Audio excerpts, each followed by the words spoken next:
will announce its NBA Rookie of the Year tomorrow. And there's a press conference scheduled in Philadelphia to announce a major postseason award tomorrow. I don't know about you, but I'm thinking it might be number 3, the guy with the crossover that dazzled Michael Jordan earlier this year. Allen Iverson, the top pick out of Georgetown, 23.5 points per game, was number 6 in the league, 11th in assists, 7th in steals. For some reason, I don't think it's going to be for Mark Brad. Hello and welcome to ESPN News, and a special welcome to those of you watching on ESPN2 and ESPN International. This is your 24-hour source for sports headlines, highlights, scores, and more. I'm Michael Kim. Thanks for watching. Coming up in the next half hour, we'll get you caught up on what's happening in the world of sports, and we begin with some NBA news. He was called the Playground Rookie of the Year by Charles Barkley. He was criticized around the league for putting himself before the team, and he was accused of not respecting his elders around the league. He is Allen Iverson, and he is the 1997 NBA Rookie of the Year, which comes as no surprise to Iverson, who called it my award 3 weeks ago. The former Georgetown star and the #1 pick overall in last year's draft was the leading rookie scorer this season, and his average of 23.5 points per game put him 6th overall. Iverson may have clinched the award with his streak of scoring 40 or more points in 5 straight games earlier this month, the longest such streak by a rookie in league history. He's the first Philly player to win the award. Right now, Allen Iverson is at the podium in Philadelphia talking with the media about winning this award. I mean, it was just tough for me. It was a big learning experience, and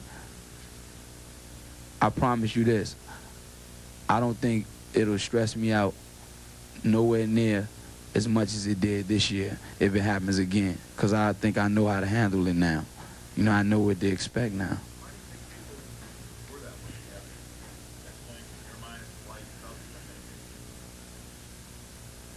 No. You think you answer that?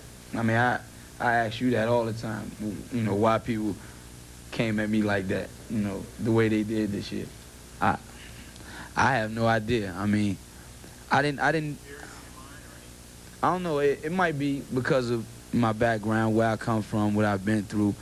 But, I mean, I felt, you know, after all that was over, it's supposed to have been a clean slate from there. I mean, I haven't been getting anything off the basketball court. You know, I haven't been doing anything terrible on the basketball court. Not as, I mean, I haven't done anything like some of these guys in the league that they make, you know, up to be such nice guys or great guys. I mean, I've seen people do far more worse things than I've ever imagined doing. And, I mean, they look great in the media, some of those guys in the league. I mean, they make those guys look like, I mean, angels or whatever. And, you know, I'm my first year, and I come in, and all I took was abuse. And I just don't think it was fair.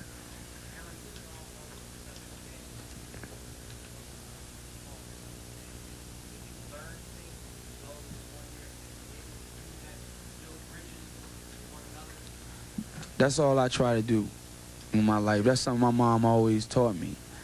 You know, when things are rough, things don't go your way, and you just learn from them. I mean, if things not going your way, you know, you got to just learn from it and keep moving on, no matter what. You know, it's just, to me, you know, I didn't understand why these different things was happening to me, and why people was making me out to be something that I wasn't.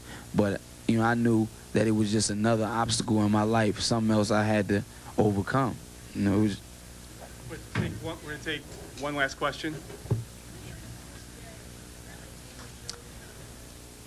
So Allen Iverson, the 1997 NBA Rookie of the Year. Earlier on ESPN News, as you saw, he thanked his family and Georgetown coach John Thompson for sticking with him. He also thanked Johnny Davis, who was fired this season after the Sixers won just 22 games. But Iverson wins the award because he feels he deserved it and that he had the biggest impact over other rookies like Shareef Abdur-Rahim, Stephon Marbury, Kerry Kittles, and Marcus Camby. He also felt that he got a bad shake from the media this season. Well, for 3 straight years now, a point guard has won the Rookie of the Year award. Jason Kidd actually shared his honor with Grant Hill. Before that, a guard hadn't won this award since 1989 when Mitch Richmond pulled it off. More fun facts. Iverson and Kidd, along with Chris Webber, are the only 3 players to win this award after leaving school following their sophomore years. Not even Magic Johnson or Isaiah Thomas could do that. Earlier, we told you about Allen Iverson, the winner of the 1997 NBA Rookie of the Year award. And right now, Allen joins us from Philadelphia. And Allen, first of all, congratulations. And let me ask you, you said you had the most impact, and that's why you deserve this award over guys like Stephon Marbury and Kerry Kittles and other players. Why do you think you had the biggest impact this year? Because I think, my role was a little bit bigger on my team. I think those guys had a lot of veteran guys and all-star guys, surrounding them. And, I didn't have that on my team. I think, we dealt with a lot of injuries and all sorts of different things all through the season. And, we were really never together as a starting five, and we had to, play like that all season. You set a rookie record earlier this season by scoring 40 points or more in 5 straight games, but you said in the news conference that maybe now you regret it. Why is that? Yeah, because the response I got afterwards. I mean, I was out there playing every game like it was my last, trying to come out with the win.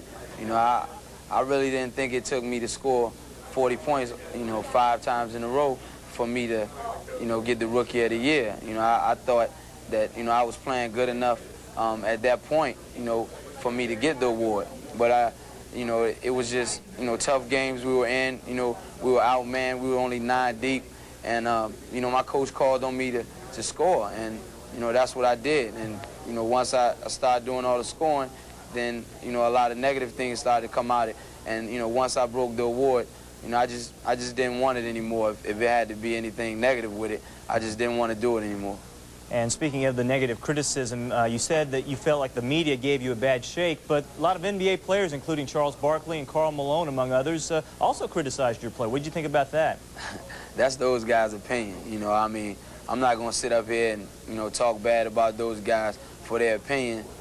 That's what they believe, and, that's just what they believe. I mean, I can't do anything about that. I'll just keep continuing to play hard, and maybe one day those guys won't think of me like they think of me now. And Allen, you have a new coach coming your way. Do you have any thoughts or any maybe expectations? Who'd you like to see coaching the Sixers next year? I want Coach Thompson to coach the Sixers. But, I mean, I don't think that's going to happen. But I think, Pat Croce will make a great decision on who he thinks the coach should be. And, I'll just leave it in his hands. It doesn't matter who comes in here. I'll be ready to play for him and give him all I got. All right, Allen Iverson, congratulations on winning the 1997 NBA Rookie of the Year. Thank you. And the #1 pick overall in last year's draft was the leading rookie scorer this season, and his average of 23.5 points per game put him 6th overall. Iverson may have clinched the award with his streak of scoring 40 or more points in 5 straight games earlier this month, the longest such streak by a rookie in league history. He's the first Philadelphia player to win this award. Now the world knows what we in Philadelphia have known, that Allen Iverson is one of the most exciting, most dynamic, most fearless players in the NBA. And it gives me great pleasure on behalf of the Philadelphia 76ers to present our rookie, Allen Iverson, with the Schick NBA Rookie of the Year award. Yeah! I don't really think it took me to score 40 points that many times for me to get this award. So, I mean, I wasn't out there just thinking about stats. If anybody, knew anything about basketball and watched any of those basketball games that I played and scored all those points, then they would see that I wasn't out there just doing it for stats. I was out there playing every game like it was my last, trying to win the game.